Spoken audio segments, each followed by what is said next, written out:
তো good morning বন্ধুরা, আজকে 5ই আগস্ট। তো এখন আমরা পুরুলিয়া টাউন থেকে বেরিয়ে এখন যাচ্ছি একটা জায়গাতে, সেটা হচ্ছে পুরুলিয়া জেলার একটা অত্যন্ত প্রাচীন একটা শিব মন্দিরে।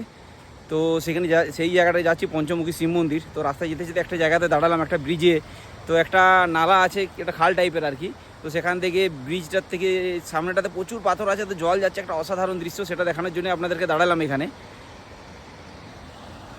এই যে এই পলাশকলা গ্রামটা জাস্ট ক্রস করলাম আমরা, যেটা ডিয়ার পার্ক হয়ে যে আসছে রাস্তাটা পুরুলিয়া টাউন থেকে। তো সেই পলাশকলা গ্রামের পরেই এই যে এই ব্রিজটা আছে।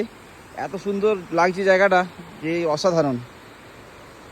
এই যে এখান থেকে পুরো ফুল ফোর্সে জল যাচ্ছে, আর এই যে এই লোকেশনটা, এখান থেকে যে জলটা পড়ছে, ও হোয়াট এ বিউটি। প্রচুর মানুষ স্নান করছেন ও এখানে। ও আলাদা লেভেলেই সৌন্দর্য লাগছে এই জায়গাটার।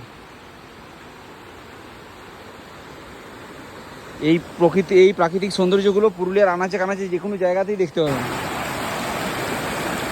এই যে এখন একদম নিচে নেমে এসেছি, আর জলের আওয়াজটা শুনুন, ও